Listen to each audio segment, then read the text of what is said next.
ठीक है। दूसरा पत्रस दूसरा अध्याय उसका 12 वचन, इसमें ये टाइटल लिखा हो झूठे शिक्षकों की भ्रष्टता।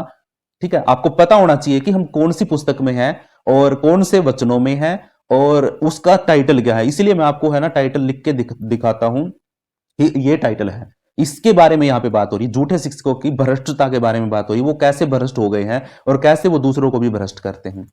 शिक्षा बहुत जरूरी चीज होती है मेरे प्रियो। जैसे बच्चों को अगर गलत शिक्षा दे देंगे ना, तो वो बच्चे है ना अपने फ्यूचर में, अपने जीवन में कभी भी कामयाब नहीं हो पाएंगे। ऐसे ही अगर मसीही लोगों को गलत शिक्षा दे दी गई तो सारी जिंदगी वो उस गलत शिक्षा पे चलेंगे और ये नहीं पता, क्या पता वो स्वर्ग में जा पाएंगे या नहीं जा पाएंगे। कुछ दिन पहले जब हम नूहा के बारे में बात कर रहे थे, सदोम और गमोरा के बारे में हम बात कर रहे थे, तो मैंने आपको एक बात बताया था कि जब आप कभी भी किसी गाड़ी में बैठते हैं तो आप प्रॉपर चेक करते हैं कि उसमें ड्राइवर है या नहीं है। आप बिना ड्राइवर की गाड़ी में बैठते नहीं हैं। और दूसरी बात, आप है ना कई बार ये भी पता लगाते हैं जब आप किसी की गाड़ी हायर करते हैं कि मुझे उस डेस्टिनेशन पर जाना है और कितने पैसे लोगे, तो ड्राइवर का लाइसेंस तक भी चेक करते हैं। बहुत जगह पर तो हम ड्राइवर का लाइसेंस भी चेक करते हैं कि भाई तेरे पास कागज है या नहीं है, तेरे पास ड्राइविंग का लाइसेंस है या नहीं है। अगर उसके पास लाइसेंस नहीं है और आप गाड़ी में बैठ जाओगे तो ये नहीं पता आपको कहां कहां से वो बादलों में से उड़ा के लेके जाएगा। इसीलिए सड़क पर चलना है तो ड्राइवर का पक्का पता होना चाहिए आपको कि वो ड्राइवर के पास ड्राइविंग लाइसेंस है या नहीं है और वो आपको उस मंजिल तक पहुंचाने के योग्य है या नहीं है। ठीक है, तो आप जिस चर्च में, जिस जगह पर, जिससे आप सीख रहे हैं, मेरी भी बात है, मैं भी प्रभु का बेटा हूं, तो आपको लगता है कि भाई ये जगह मेरे लिए सही नहीं है, तो आप प्लीज आप है ना इस चीज को बाइबल में देखिए। आपको लगता है कि कुछ बातें गलत हो रही हैं, प्लीज बाइबल के अंदर देखिए और वचन को निकालिए। आप डायरेक्ट मुझसे बात करिए कि पास्टर आप ये बात गलत है, ये वचन में गलत है, यहाँ पे कुछ लिखा हुआ आप कुछ और बता रहे हैं। ठीक है, अगर ऐसा कुछ आपको लगता है तो प्लीज आप इस चीज के लिए फ्री है, आप पूछने के लिए फ्री है, बताने के लिए फ्री है। मैं तो चाहता हूं कि आप पूछने वाले बने। ठीक है, लेकिन ऐसा नहीं कि भी मैंने आपको पूरा का पूरा वचन बताया और बोलो कि भी पूरा ही वचन दोबारा बताओ, ये बात गलत हो जाएगी। ठीक है, तो इसलिए आपको है ना, जैसे मान के चलो एक वचन में से कोई टाइटल नहीं समझ में आया, कोई वर्ड मीनिंग नहीं समझ में आया, तो आप वो चीज पूछ सकते हैं। पहले तो मैं कुछ कमी छोड़ता भी नहीं हूं, कुछ बातों को मैं डायरेक्ट खुद बताता हूं। तो चलिए शुरू करते हैं। हमने कल पढ़ा था 12 वचन, हम आज है ना पूरा का पूरा पढ़ते हैं। ठीक है, 15 के 15 वचन। कोई भाई या बहन एक बार माइक ऑन करके पूरे वचन को पढ़िए। पर ये लोग निर्बुद्धि पशुओं ही के तुल्य हैं, जो पकड़े जाने और नाश होने के लिए उत्पन्न हुए हैं, और जिन बातों को जानते ही नहीं, उनके विषय में औरों को बुरा भला कहते हैं। वे अपनी सड़ाहट में आप ही सड़ जाएंगे, औरों का बुरा करने के बदले उन्हीं का बुरा होगा। उन्हें दिन दोपहर सुखविलास करना भला लगता है। यह कलंक और दोष है जब वे तुम्हारे साथ खाते पीते हैं, तो अपनी ओर से प्रेम भोज करके भोगविलास करते हैं। उनकी आंखों में व्यभिचार बसा हुआ है और वे पाप किए बिना रुक नहीं सकते। वे चंचल मनवालों को फुसला लेते हैं, उनके मन को लोभ करने का अभ्यास हो गया है। वे संताप की संतान हैं, वे सीधे मार्ग को छोड़कर भटक गए हैं और बओर के पुत्र बिलाम के मार्ग पर हो लिए हैं, जिसने अधर्म की मजदूरी को प्रिय जाना। हालेलुया। परमेश्वर के वचन के पढ़े सुने जाने पर हम सबको आशीष मिले। आज का जो वचन हम देखते हैं बाइबल के अंदर, दूसरा पत्रस उसका दूसरा अध्याय और उसका 12 वचन में हम थोड़ा सा पढ़ते। कल हमने बात करी भी थी इसके बारे में कि पर ये लोग निर्बुद्धि पशुओं के तुल्य हैं, जो पकड़े जाने और नाश होने के लिए उत्पन्न हुए हैं, और जिन बातों को जानते ही नहीं है उनके विषय में औरों को बुरा भला कहते हैं। वे अपनी सड़ाहट में आप ही सड़ जाएंगे। ये उन लोगों की बात हो रही है जो लोग अपनी ही बातों में लोगों को उलझा देते हैं, अपनी ही शिक्षाओं को लोगों को बताते हैं। और कुछ लोग हठी होते हैं। मैंने कल भी आपको बताया था कि ये लोग ढीठ होते हैं, हठी होते हैं, और वो अपने से ऊंचे पद वालों को जो मतलब लगते हैं कि भाई शिक्षा करते हैं और शिक्षा वाले उनकी बुराई करते हैं। ये भला भला बुरा कहते हैं, एक दूसरे के ऊपर दोष लगाते हैं, अपनी शिक्षा को सही बताते हैं और दूसरों को ऊपर दोष लगाते हैं। ये उन लोगों की बात हो रही है जिनकी अशुद्ध अभिलाषाओं के पीछे वो अपने शरीर के पीछे शरीर के अनुसार चलते हैं, जो प्रभुता को तुच्छ जानते हैं। अब यहाँ पे उनको कहा कि वो लोग निर्बुद्धि हैं। परमेश्वर उनको क्या कहता है? वो लोग मूर्ख हैं, वो लोग निर्बुद्धि हैं, पशुओं के समान है। ऐसे निर्बुद्धि लोग वो पशुओं के समान है, जो पकड़े जाने और नाश होने के लिए उत्पन्न हुए हैं। हालेलुया। क्योंकि पशुओं का लोग शिकार करते हैं। आज कोई बड़ा पशु है तो उसका शिकारी कोई और है, दूसरा कोई बड़ा पशु है तो उसका शिकार कोई और करता है। भैंसों का शिकार चूहे का शिकार बिल्ली करती, बिल्ली का शिकार कुत्ता करता है। इस तरीके से जानवर जो होते हैं, निर्बुद्धि मनुष्य उन जानवरों के समान होते हैं जिनको पकड़ा जाना और जिनका नाश होना पक्का है। वो पैदा ही एक दूसरे का शिकार होने के लिए है। हालेलुया। वो पैदा ही इसलिए हुए हैं कि उनका शिकार हो, और वो पशुओं के समान है। कौन लोग? जो हठी हैं, जो प्रभु का वचन मानते नहीं है, जो लोगों पर दोष लगाते हैं, जो झूठी शिक्षा को लोगों को फैलाते हैं, वो भ्रष्ट हो गए हैं। लिखा ना यहाँ पे, झूठे शिक्षकों की भ्रष्टता। और जिन बातों को जानते ही नहीं उनके विषय में औरों को बुरा भला कहते हैं।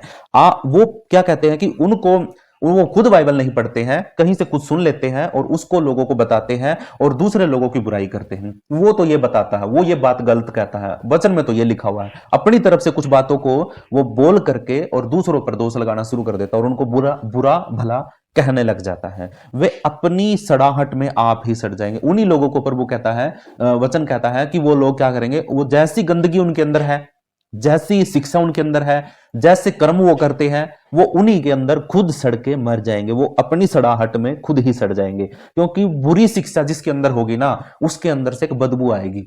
जो कोई भी बुरी शिक्षा को फॉलो करता है या सिखाता है, उसके अंदर से एक बदबू आती, स्मेल आती है, और वो स्मेल में वो खुद भी सड़ जाता है और खत्म हो जाता है। हालेलुया। क्योंकि उसके मुख से कुछ बातें मृत्यु की निकलती हैं, और मृत्यु की बातें जब निकलती हैं तो वो खुद भी मृत्यु का कारण बन जाता, मृत्यु का कारण भी उसके खुद के शब्द ही हो जाते हैं।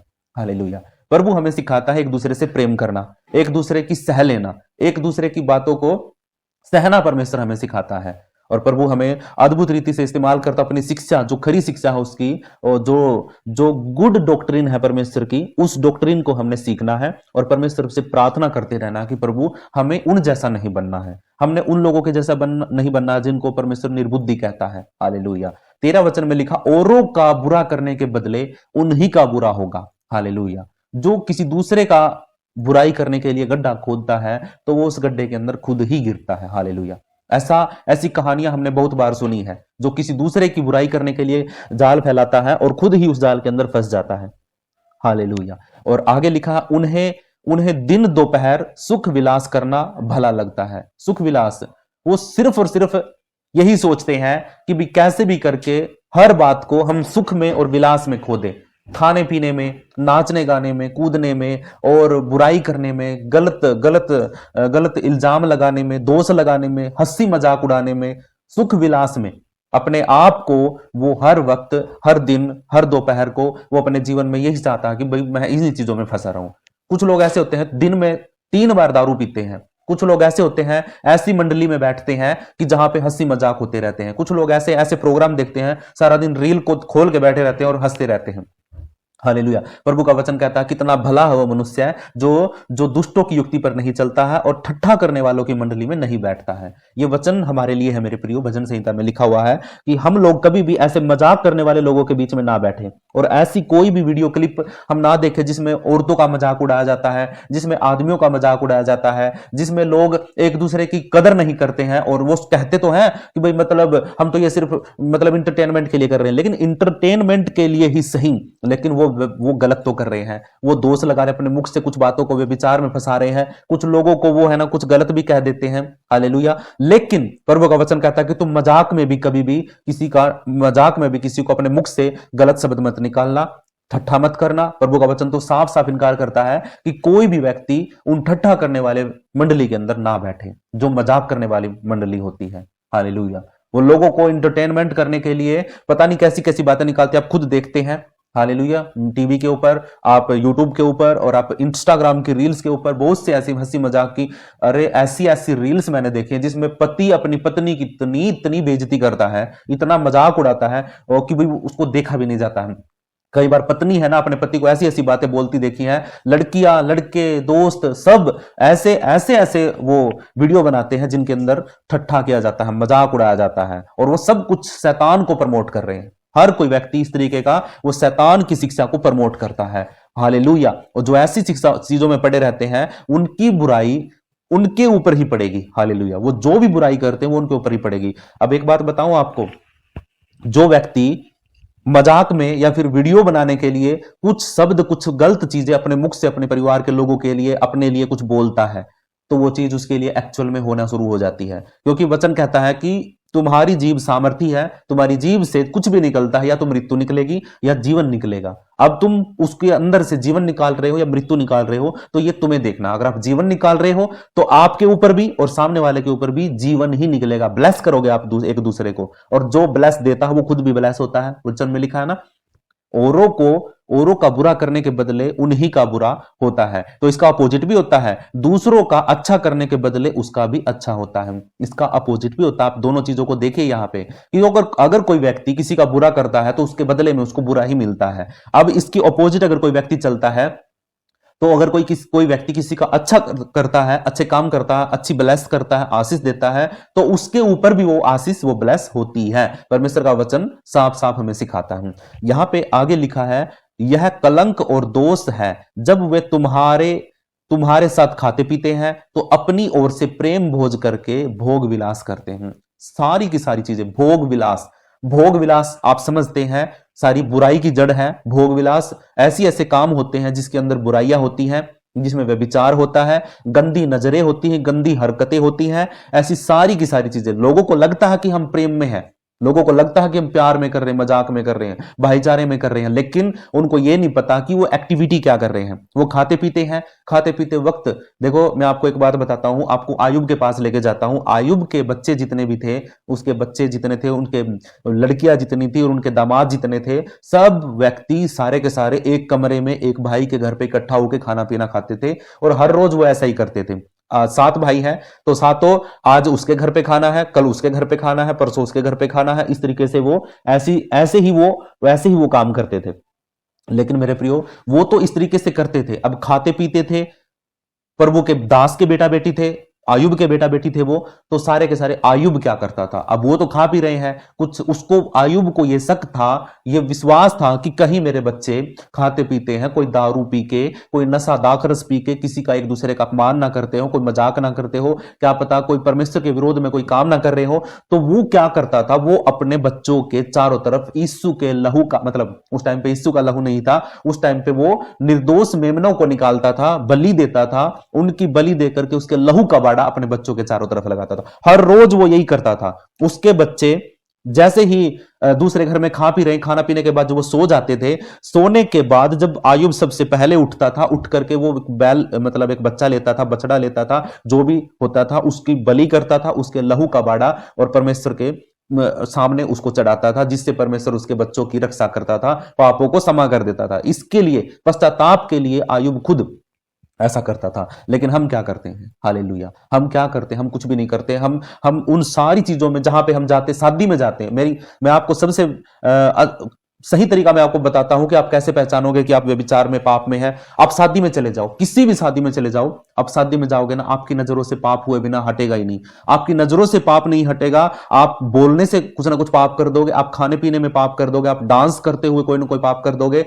और सही बता रहा हूं आपको कि शादी में सबसे ज्यादा पाप होते हैं, जो शादी होती है। कहीं डीजे बज रहा होता है, कहीं नजरें गलत हो रही होती हैं, कुछ कपड़ों पे ध्यान होता है, कुछ करने वालों के ऊपर, कुछ खाते पीते टाइम मजाक करते हैं, और कुछ ऐसे ओकेजन, कुछ ऐसे रीति रिवाज होते हैं शादियों में कि उनमें व्यभिचार या पाप या परमेश्वर के विरुद्ध कुछ ना कुछ बातें होती ही रहती हैं। इसीलिए ये लोग इन्हीं चीजों में फंसे रहते हैं। उनका काम यही है, वो जैसी शिक्षा उनको मिली है उसी शिक्षा के अनुसार वो चलते हैं, और उसी शिक्षा में वो फंस करके वो उसी सड़ाहट में वो आप ही सड़े रहते हैं। उनके अंदर से एक स्मेल आती है कि भाई वो गलत करते हैं। बेशक उन्होंने कपड़े अच्छे मखमली पहन रखे हैं, लेकिन एक सड़ाहट है उनके अंदर जो उनको हमेशा सड़ा के ही रखती है। हालेलुया। तो यहां पे हमने सीखना है कि हमने ऐसी मंडली में नहीं बैठना जहां पे मजाक होते हैं। पहली बात तो शादियों में, पार्टियों में जाना बंद करिए। हालेलुया। सीधी सी बात है, कई बार जाते हैं, देखो मैं अपनी बात बता रहा हूं, मैं बहुत कम जाता हूं। पहले जाता था शादियों में, लेकिन अब मेरा मन नहीं करता है। एक हफ्ता पहले तैयारियां हो जाती हैं, शादियों में जाते हैं, कहीं ना कहीं कुछ ना कुछ गड़बड़ी, आंखों से पाप, व्यभिचार, कुछ ना कुछ ऐसा देखने को मिलता है। क्योंकि उस टाइम पे है ना, हर तरीके के व्यक्ति कपड़े पहन के आते हैं, हर तरीके की एक्टिविटी होती है, ठीक है। कुछ मजाक भी होते हैं शादियों में, आपको पता हो तो ऐसी ऐसी बातें निकाली जाती हैं, मजाक होते हैं। तो कहने का मतलब क्या है, आप अगर प्रभु के साथ हैं, आप अगर पवित्र आत्मा के अनुसार चलाए चलते हैं, तो सच में आप है ना, बड़े अद्भुत रीति से प्रभु के साथ ही चलोगे। आप बिगड़ोगे नहीं, आप बदलोगे, आप है ना, पीछे हटोगे व्यभिचार से, उन बुराइयों से। सच में 14 वचन में लिखा है, उनकी आंखों में व्यभिचार बसा हुआ है। हालेलुया। ये बिल्कुल है ना, वो सटीक बातें बता रहा है ये परमेश्वर का दास पतरस, कि भाई मतलब उसके अंतिम दिनों में ऐसी कलीसियाओं के अंदर ऐसी चीजें होती थी। आप शादी की बात तो दूर की बात, आप चर्च में जाते हो, कोई क्या बोलते हैं, कोई प्रोग्राम अगर चर्च के अंदर हो रहा है, चर्चों के अंदर प्रोग्राम होता है, तो तो वहां पर भी आप नाचते गाते हैं, तो ऐसी चीजें हैं। कुछ लोग तो चर्च में जाते हैं ना, तो उनकी नजर एक ही जगह पे रहती है कि उसने आज क्या पहना था, आज वो लड़की क्या पहन के आई थी, आज वो सुंदर दिख रहा था, आज वो उसने बहुत अच्छा गीत गाया, आज वो बहुत अच्छा नाचा, आज उसने बहुत बहुत अच्छी गवाही दी। कुछ बातें ऐसी होती हैं जिनको देख करके हम सिर्फ उन्हीं को देखते हैं, लेकिन वहां पे उन सब से बढ़कर एक पवित्र आत्मा होता है चर्च के अंदर, क्योंकि चर्च में हम जाते ही इसलिए है। तो चर्च के अंदर एक पवित्र आत्मा होता है, सारी चीजों का मास्टर होता है। उस सबसे खूबसूरत चीज को हम ढूंढ नहीं पाते हैं, लेकिन वहां पे हमारी नजर ये घूमने को फिरती है कि आज कौन सा सुंदर कपड़े पहन के आया, आज किसने लाल रंग का पहना है, किसने आज पीले रंग का। सब बातें याद रहती हैं, कौन आज बैठा था, कौन आज खड़ा था। कुछ की तो नजर आगे बैठे आगे रहते, नजर पीछे रहती है कि आज वो आया नहीं आया। हालेलुया। वो लड़का भी हो सकता है, लड़की भी हो सकती है, सबकी बात है। ठीक है, हम चर्च में जाकर भी हमारी नजरें घूमती फिरती रहती है, देखती रहती हैं, हम प्रभु को नहीं ढूंढते वहां पे। हम प्रभु को नहीं ढूंढते, उसकी उपस्थिति को नहीं ढूंढते हैं, हम ढूंढते रहते हैं कि आज वो आया नहीं आया, आज वो आई या नहीं आई, आज क्यों नहीं आई, क्या पहन के आए। ये बातें है ना चर्चों में आजकल आम हो गई है। लेकिन प्रभु का वचन कहता है कि उनकी आंखों में व्यभिचार बसा हुआ है और वे पाप किए बिना रुक नहीं सकते। आंखों में पाप, मैं अपनी तरफ से नहीं लिखा, आप बाइबल खोल के देखिए, आपकी बाइबल के अंदर यही शब्द लिखे मिलेंगे। अगर आपको लगता है कि भाई मैं कहीं और से लिख करके कॉपी करके आपको दिखा रहा हूं, नहीं, आप मुझे ये नहीं कह सकते कि मैं कहीं और से बता रहा हूं। ये सारी बातें आपके वचन में लिखी हुई है और ये बात पवित्र आत्मा ने उसके बेटे पतरस को लिखवाई है और ये उस टाइम की बातें हैं और आज भी फिट बैठती हैं। मैं आपको पहले बता चुका हूं, उनकी आंखों में व्यभिचार बसा हुआ है और वे पाप किए बिना रुक नहीं सकते। बेशक मसीह में है, लेकिन पाप हो जाता है, आंखों से बहुत ज्यादा होता है। आंखों से देखने के कारण मन में पाप हो जाता है। बेशक हम फिजिकली ना करें, लेकिन मन से हो जाता है। आप मना नहीं कर सकते, मैं नहीं मना कर सकता, हो जाता है। लेकिन अगर हम प्रभु से प्रेम करने वाले व्यक्ति हैं तो हम तुरंत घुटनों पर आकर प्रभु से पश्चाताप के साथ प्रार्थना करेंगे, प्रभु मेरी आंखों से, मेरे मन से अगर आज कोई पाप हुआ खुदावन, तो मैं आपसे विनती करता हूं, प्रार्थना करता हूं, तेरे लहू से अपने आप को शुद्ध करता हूं, प्रभु मुझ पापी पर दया कर। ये बात बोल दोगे तो सच में परमेश्वर आपको तुरंत माफ करेगा। लेकिन जानबूझकर कोई पाप नहीं करना है। जाने अनजाने में अगर हो गया है, मजबूरी थी, कुछ चीजें ऐसी सामने आ गई थी, तो बात अलग है। लिखा अगली आयत में, वे चंचल मन वालों को फुसला लेते हैं। हालेलुया। जो झूठे शिक्षक होते हैं, जो बुराई को हाथ बढ़ाने वाले होते हैं, जिसके अंदर सड़ाहट होती है, जिसके अंदर वो झूठी शिक्षा होती है, झूठा ज्ञान होता है, वो व्यक्ति है ना दूसरे लोगों को, चंचल मन वालों को फुसला लेते हैं। हालेलुया। आई बात समझ में? चंचल मन वाले कौन होते हैं? ये शब्द चंचल मन वाले कौन होते हैं? जिनको कोई भी छोटी छोटी बातों में अपनी तरफ कर लेता और वो खींचे चले जाते हैं। जैसा उनको बता दिया वैसा ही वो करने को लिए तैयार हो जाते हैं। उनको ये समझ नहीं, वो सोच विचार करने नहीं करते हैं किसी बात को करने से पहले। उनका मन चंचल होता है। उनको जैसा बोल दिया, आज वो चर्च में आ गए हैं, कल को उनको बोल देगा भी कल उधर बाबा के पास चलना, तो उधर भी चले जाएंगे। उनको बोलेंगे कि भाई हाँ उधर झाड़ा लगवाना, उधर भी चले जाएंगे। उनका मन चंचल है, वो नहीं समझते हैं कि भाई सच्चाई क्या है। आज भी बहुत से भाई बहन मसीह में आने के बाद भी मसीह के वचनों को शेयर करने की बजाय, उसके ऊपर उसके वचनों को खुद बोलने की बजाय, उसकी आराधना की वीडियो बनाने की बजाय वो क्या करते हैं, वो दूसरी चीजों की जो पहले हमने छोड़ दी थी, जिन चीजों, अगर इतना ही भला होता पहले जो हम चल रहे थे, अगर इतना ही अच्छी बातें होती जो हम पहले चल रहे थे, तो हमें उनको छोड़ने की जरूरत ही नहीं पड़ती मेरे प्रियो। अगर वो शिक्षा, अगर वो चीजें, जो एक्टिविटी हम करते थे, वो अगर इतनी ही भली होती, अच्छी होती, तो हमको छोड़ते ही नहीं। हालेलुया। उनको अब लगाने की क्या जरूरत है, अब उनके पीछे चलने की क्या जरूरत है? अगर इतनी ही अच्छी बातें थी वो, तो हम उन्हीं में रह लेते, फिर हमें यहां पे आने की जरूरत ही नहीं थी।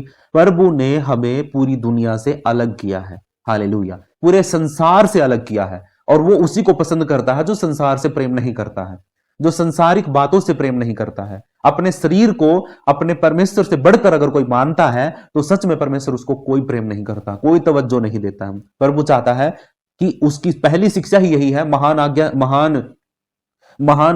आज्ञा ही यही है कि भाई तू अपने परमेश्वर से पूरे मन से, पूरे आत्मा से और पूरे प्राण से, प्राण तुम्हारे खून में होते हैं, आपकी देह की बात आ गई है, आपकी आत्मा आपके मन में, आपकी आत्मा आपके शरीर के अंदर होती है, वो आत्मा से और पूरे मन के द्वारा, आपका मन होता है, आपकी सोच होती है। तीनों चीजों के द्वारा अगर आप परमेश्वर को प्रेम करते हैं तो परमेश्वर आपसे प्रेम करता है। हालेलुया। और आपके साथ वो तीनों टाइम रहेगा, हर वक्त आपके पास रहेगा। लेकिन अगर आप है ना एक चीज से भी मिस कर देते हैं, अगर आप आत्मा से, प्राण से और मन से की बजाय किसी दो चीजों से करते हैं, एक से नहीं करते, तो भी परमेश्वर कहीं ना कहीं आपसे पीछे हट जाता है। प्रभु तो वचन कहता है आज्ञा को फॉलो करो, तन से, मन से, प्राण से और आत्मा से परमेश्वर से प्रेम करो। लेकिन हमें चंचल मन नहीं होना है। अगर हम पहले चीजों में अगर सही थे, अगर वो सही आज भी हमें सही लगती है, तो हम उन्हीं में ठीक थे, फिर यहां तक आने की जरूरत ही नहीं थी। प्रभु में तो सताव होता है, प्रभु में आने के बाद तो दुख मिलते हैं, प्रभु के आने के बाद तो शैतान पीछा करता है। लेकिन अगर पहले जैसी चीजों में हम होते तो शैतान हमारा पीछा नहीं करता, उसको फर्क ही नहीं पड़ता है। उसको पता चलता है कि ये मेरा बेटा है, मेरे साथ ही चलता है, मुझे क्या जरूरत है इसको सताने की, दुख करने की। वो तंग आपको तब करता है जब आप उनको छोड़ करके और प्रभु यीशु मसीह के पास आते हैं। प्रभु यीशु मसीह के पास आते हैं तो शैतान आपको तंग करता है। हालेलुया। और अभी जो समय ये बात है, चंचल मन, हमारा मन चंचल नहीं होना चाहिए। हमें अगर या तो इस पार या उस पार, अगर अभी भी आपको लगता है कि भाई हम पहले सही थे, पहले जीवन हमारा सही था, तो अभी भी कोई देर नहीं हुई है मेरे प्रियो, आप जा सकते हैं। लेकिन प्रभु के साथ चलना है तो प्रभु तो एक ही बात कहता है, भाई मैं तो जलन रखने वाला परमेश्वर हूं। अगर तुम दोनों नाव में पैर रखोगे, अब दोनों हाथों में लड्डू रखोगे, तो ना तो तुम इसका खा पाओगे ना तुम उसका खा पाओगे, ना तुम उधर जा पाओगे ना तुम उधर जा पाओगे। और दो नाव में पैर रख के तो तुम पक्का डूब जाओगे। इसीलिए या तो उधर हो जाओ या उधर हो जाओ, या तुम ठंडे ही रह लो या तुम गर्म हो जाओ। अगर तुम बीच बिचाले रहोगे तो तुम्हें परमेश्वर उगलने वाला है, क्योंकि तुम्हारे अंदर कोई स्वाद नहीं रहा है। हालेलुया। या तो ठंडे हो जाओ या फिर गर्म हो जाओ। यहां पे हमें चंचल मन अपना नहीं रखना है। या तो इस साइड है हम, या तो मसीह के हैं या फिर मसीह विरोधी हैं, या तो मसीह की ओर हैं या मसीह के विरोधी हैं। हालेलुया। वे चंचल मन वालों को फुसला लेते हैं। और जब अगर आपका मन चंचल है तो आपको झूठे शिक्षक तुरंत बुला लेंगे, तुरंत आपको फुसला लेंगे, बहका देंगे और आपको वो अपनी तरफ ले आएंगे। अगर आपका मन चंचल है, तो अगर आप पक्के मसीह हैं, अगर आपका मन परमेश्वर पर मिला हुआ है, टिका हुआ है, तो बेशक आपको झूठे शिक्षक आ जाओ, आपको चमत्कार दिखाने वाले आ जाओ, आपको साक्षात्कार मुर्दों को जिंदा कराने वाले आ जाओ, फिर भी आप वचन पर विश्वास करोगे, ना कि उस आदमी के ऊपर। हालेलुया।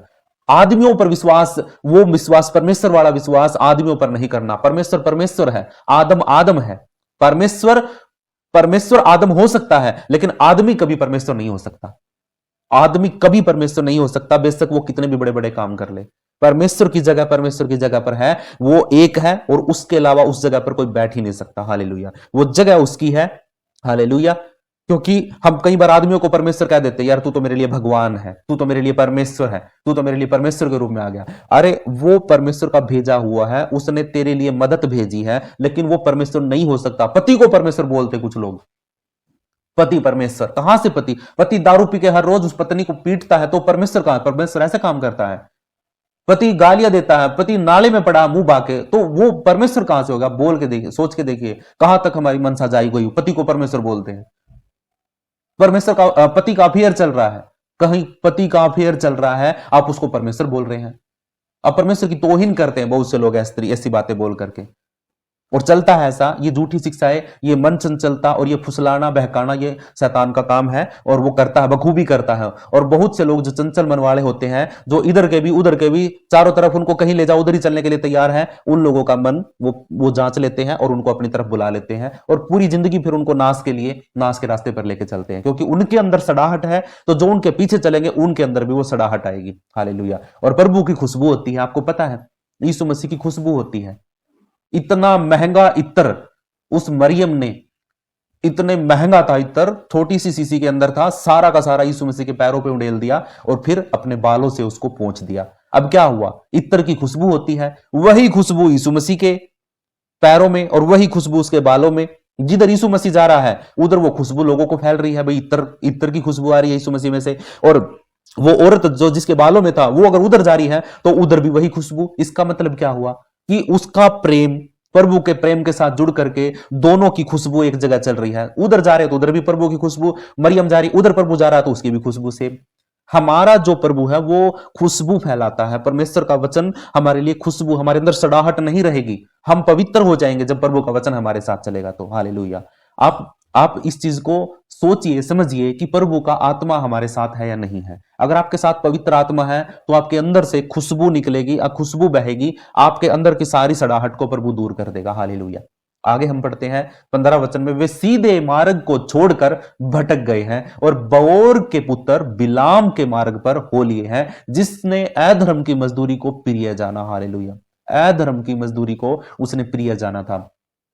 ठीक है, हम थोड़ा सा इस वचन को समझेंगे। ये आगे जो हम आगे बात करेंगे ना, उसके बारे में है। कल जो हम बात करेंगे, सभी ने जुड़ना है मेरे प्रियो, क्योंकि अद्भुत बात है, हमारे जीवन के लिए है, हमारे लिए है। तो हमें इस बात को जरूर सीखना जो हम कल सीखेंगे। ठीक है, ये इससे रिलेटेड है क्योंकि पतरस ने जो उदाहरण दिया है वो बिलाम की गदही का उदाहरण दिया है, मतलब बिलाम की गदही और बिलाम का उदाहरण दिया गया है। हालेलुया। तो इसको हम डिटेल में सीखेंगे कल। और आज जो हमने सीखा है पतरस के अंदर, दूसरे पतरस दूसरा अध्याय 12 के अंदर हमने सीखा कि भी कुछ झूठे शिक्षक लोग होते हैं, वो भ्रष्ट होते हैं, वो भ्रष्ट हो गए हैं और उनकी भ्रष्टता का चिन्ह हमने इन वचनों के अंदर देखा कि लोग खाते पीते रहते हैं, उनके अंदर एक सड़ाहट होती है, वो भला बुरा कहते हैं, वो लोगों को फुसला लेते हैं, वो दोष लगाते हैं, वो कलंक लगाते हैं, वो व्यभिचार में फंसे रहते हैं, बहुत सी बातों में वो एक दूसरे को फंसा देते हैं। उनकी आंखें व्यभिचार में फंसी हुई है और उनके वो पाप किए बिना नहीं रह सकते। हालेलुया। कुछ लोग ऐसे होते हैं भी दारू पिए बिना, मतलब दारू पिए बिना उनका मन ही नहीं लगेगा, वो रह ही नहीं सकते। कुछ लोग ताश खेलते हैं, पैसे लगा करके ताश खेलते हैं, वो जुआ खेलते हैं, उसको नहीं खेलेंगे। कुछ फोन में खेलते हैं, कुछ डायरेक्ट मतलब फिजिकली ताश खेलते हैं, पत्ते खेलते हैं, तो वो चीजें उनके जीवन में वो नहीं करेंगे ना तो वो रह ही नहीं सकेंगे। उनका मन चंचल होता है, कोई भी उनको बहला देता, फुसला देता।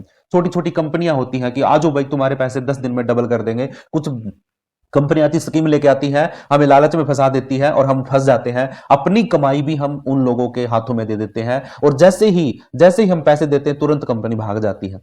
हालेलुया। तो कहने का मतलब क्या है, हमें चंचल नहीं होना है मेरे प्रियो। प्रभु ने सारी चीजें हमें मुहैया करवाई है और उसका वादा है कि वो आपको कभी भी भूखा नहीं रहने देगा, कभी भी आपके जीवन में 1 रुपए की भी तंगी को नहीं वो होने देगा। अगर आप सच्चे मन से और बड़े विश्वास के साथ, सच्ची शिक्षा के साथ अगर आप प्रभु के साथ चलते हैं तो परमेश्वर आपको अद्भुत रीति से आपके जीवन में सारी चीजों को मुहैया करवाएगा। अरे तुम तो अपने परिवार में सिर्फ 5-10 लोग होंगे, कम से कम 10 लोग होंगे, 20 लोग होंगे एक परिवार के अंदर। अरे मूसा के टाइम पे लाखों लोग थे, उनके अंदर लाखों के अंदर बच्चे भी थे, बूढ़े भी थे, औरतें भी थी, और क्या बताऊं आपको, बूढ़ी औरतें भी थी, जवान बच्चे, सारे हर प्रकार के व्यक्ति थे वहां पे। इतने लाखों लोगों को जब प्रभु ने हर दिन नया खाना खिलाया, कोई फ्रीजर की जरूरत नहीं पड़ी, कुछ आग लगा के पकाने की जरूरत नहीं पड़ी, बहुत सी चीजों को परमेश्वर ने मतलब उनके लिए इतना आसान कर दिया क्योंकि परमेश्वर ने उनसे प्रेम किया और वो प्रभु के साथ चल रहे थे। उन्होंने अपनी उन चीजों को छोड़ करके, गुलामी को छोड़ करके वो प्रभु के पीछे चले, इसलिए प्रभु ने उनके लिए सारी चीजों को मुहैया करवाया। वो जब चल रहे थे तो उनको जूते कहां से मिल रहे थे?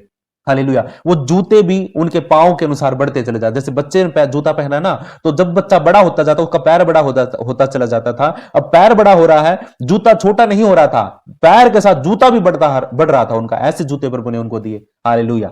ऐसे कपड़े उनको दिए थे, हर दिन चमकते रहते थे, अपने आप ही चमकते थे, हर दिन चमकते थे, गंदे नहीं होते, मैले नहीं होते थे। प्रभु के साथ अगर आप चलोगे तो कभी आपके गंदे वस्त्र नहीं होंगे, कभी आपको आपके पैरों में जो जो जूते आपने पहने हैं वो कभी आपके छोटे नहीं पड़ेंगे। हालेलुया। ये प्रभु का वचन है। हालेलुया। 15 वचन में हम थोड़ा सा सीखते हैं, टच एंड गो करेंगे। वे सीधे मार्ग को छोड़कर भटक गए हैं। वो जो झूठी शिक्षा वाले हैं, जो झूठा ज्ञान, जो झूठी बातें बोलते हैं, मजाक उड़ाते हैं, वो लोग है ना सीधे मार्ग से। परमेश्वर का वचन कहता है ना कि टेढ़े मेढ़े रास्तों को सीधा करो और मन फिराओ क्योंकि स्वर्ग का राज्य निकट है। वो उस टेढ़े मेढ़े रास्ते के अंदर से अभी भी दौड़ रहे हैं। वो सीधे मार्ग को छोड़ चुके हैं और वो टेढ़ा मार्ग अपना चुके हैं और वो भटक गए हैं। हालेलुया। और वो किस तरीके का उदाहरण दिया है? बओर का पुत्र, एक बओर नाम का आदमी है और उसका पुत्र था बिलाम, उसके मार्ग पर हो लिए हैं। कैसा था बिलाम? क्या करता था? क्या उसकी खूबी थी? क्या उसके अंदर कमियां थी? और क्या वो मतलब उसने प्रभु के लिए किया और क्या उसने विरोध में किया? सब बातों को हम कल से सीखना शुरू करेंगे। मेरे प्रियो, जितने भी लोग आप जुड़े हैं, प्लीज सभी को जुड़ने के लिए बोलिए। आज कितने कम लोग हैं, देखो 18 लोग जुड़े हैं। कल शायद ज्यादा डांट दिया इसलिए सारे भाग गए आज। तो मेरा कहने का मतलब ये है कि वचन में आपने थोड़ा बढ़ना बहुत जरूरी है। वचन ही सारी चीजें हैं मेरे प्रियो। आराधना और वचन, आराधना और वचन। आप प्रार्थना भी नहीं करोगे ना तो भी चल जाएगा, लेकिन अगर आप आराधना करते हैं परमेश्वर की और वचन पे मनन करते हैं तो प्रार्थना ऑटोमेटिक इन वचनों में आ जाती है। आप वचन पढ़ते हैं, आराधना करते हैं तो प्रार्थना बीच में ऑटोमेटिक आ जाती है। हालेलुया। मांगने की जरूरत नहीं पड़ेगी आपको कि भाई प्रभु मुझे ये चीज की जरूरत है, मुझे ये चीज चाहिए है। हालेलुया। क्यों? क्योंकि आप परमेश्वर के साथ समय बिताते, एक रिश्ता आपका प्रभु के साथ बन गया है। जब तक रिश्ते में बंधे रहोगे तो आपको कोई भी चीज की कमी नहीं रहेगी। पति पत्नी का रिश्ता देखा है? पति पत्नी का रिश्ता ऐसा होता है कि पत्नी को कभी जरूरत मतलब मांगने की भी जरूरत नहीं पड़ती। कई बार पति है ना सारी चीजें पहले से ही 1 महीना पहले ही सारी चीजों को मुहैया करवा देता, अगर अच्छा पति होगा तो। हालेलुया। मैं सबकी बात नहीं कर रहा हूं, उनकी बात नहीं कर रहा हूं कि जो 3 टाइम दारू पीते हैं, 3 टाइम नशा किए बिना रह ही नहीं सकते हैं, उनकी बात नहीं कर रहा हूं। मैं उनकी बात कर रहा हूँ जो अच्छे पति होते हैं। वो अपनी पत्नी को किसी चीज की कमी नहीं रहने देते हैं। वो 1 महीना पहले ही सारी चीजों का राशन पानी ला के पहले से ही तैयार करके दे दो। मेरी पत्नी को इस चीज की भी जरूरत है, खाने बनाने में इस चीज की जरूरत है, ये उसके लिए जरूरी है, सारी चीजें वो पहले से ही तैयार करके लेके आते हैं, जो अच्छे पति होते हैं। ठीक है, सिलेंडर पहले ही भरवा के रख देंगे, कभी बीच में बंद ना हो जाए। हालेलुया। तो हमें क्या करना है, हमें अधूरा नहीं रहना है, हमें अच्छा बनना है और प्रभु के साथ चलना। हालेलुया। तो आइए अपनी आंखों को बंद करते हैं, इन्हीं 3-4 वचनों के द्वारा प्रभु हम सबको आशीष करें। अगर मेरे प्रियो आपको लगता है कि भाई मैं समझ नहीं पाया हूं, 5-6 वचन थे, कुछ बातें नहीं समझ पाए हो, तो आपको मैं शेयर करता हूं इस वचन को। आप इसमें से कोई भी एक वचन को पढ़िए और उसमें से आपको जो मैंने कोई बात बताई है तो आप उसको याद करिए। एक ही बात अगर आप बता दोगे तो भी काफी है, लेकिन बताना बहुत जरूरी है। ठीक है, प्रभु आपको आशीष करे। आइए अपनी आंखों को बंद करते हैं, सरों को झुकाइए और पवित्र आत्मा से हम प्रार्थना करते हैं कि पिता खुदावन, प्रभु जी आप अद्भुत रीति से हमारे जीवनों में काम करिए और हमें बुरी शिक्षा से, झूठी शिक्षा से बचाइए, झूठे शिक्षकों से बचाइए। और खुदावन अगर हम में भी कोई कमी है, हमारे जीवनों में भी अगर हम चंचलता है, तो प्रभु परमेश्वर हम आपसे विनती करते हैं कि वह चंचलता हमारे जीवन के अंदर से निकल जाए। वो पिता परमेश्वर कमजोरी, वो कमजोर मन जो हमारा है, हम किसी को भी मान लेते हैं, किसी के भी पीछे हो लेते हैं, वो कमी हमारे जीवन के अंदर से रद्द करते हैं और सिर्फ एक सीधे रास्ते पर चलते हैं, टेढ़े रास्ते पर नहीं। टेढ़े मेढ़े रास्ते को छोड़ करके हम सीधे रास्ते पर चलते हैं, जो रास्ता मेरा प्रभु यीशु मसीह है। सत्य, मार्ग और जीवन यीशु मसीह है। जो कोई उसके साथ चलता है वो जीवन भी पाएगा, वो सच्चाई को भी पाएगा और रास्ता उसका सीधा हो जाएगा। लेकिन हम भटक जाते हैं, लेकिन भटकना नहीं है प्रभु, हम तेरे वचन के अनुसार चलने और खुदावंद इन बातों से हम सीखे कि हमें कैसे लोगों से बचना है, किन लोगों से बचना, कैसी संगति में नहीं बैठना है प्रभु परमेश्वर, किन लोगों के बीच में नहीं बैठना है। हमें ऐसे प्रोग्राम में जाना ही नहीं है जिस प्रोग्राम में हम पाप कर दें, हमारे से पाप हो जाए, ऐसी संगति में जाना ही नहीं है। मजबूरी हो जाए तो कुछ और बात है, लेकिन वहां पर भी आप खाइए पिए, प्रार्थना करिए और निकल जाइए। ज्यादा देर तक रुकोगे तो कहीं ना कहीं प्रभु, कहीं ना कहीं शैतान आपको पकड़ लेगा, आपकी आंखों से वह विचार करवा देगा, आपके मन के अंदर पाप हो जाएगा और वो पाप फिर उस पाप की वजह से आपके जीवन में फिर श्राप आएगा। इसलिए प्रभु हम आपका धन्यवाद करते हैं। अपने बच्चों को आशीष कर, जिन्होंने वचन को सुना है और जिन्होंने बड़े मन के साथ वचन को सुना, प्रभु आप उनको इस वचन को उनके हृदय में डालिए, ताकि वो आने वाले समय में इन बातों से सीखे और कभी भी वो मतलब शैतान के बहकावे में ना आए, भरमाए ना जाए, भटकाए ना जाए, वो सड़ाहट उनके अंदर ना हो। यीशु मसीह के नाम में सब आशीषित है, क्योंकि वो आशीष का वारिस होने के लिए उसने हमें बुलाया है। तो हम आशीष ऑलरेडी हैं यीशु मसीह के नाम में। इस वचन के लिए प्रभु का धन्यवाद करते हुए प्रार्थना हमारे उद्धारकर्ता मुक्तिदाता प्रभु यीशु के पवित्र नाम से मांग लेते हैं। सब बोलिए आमीन।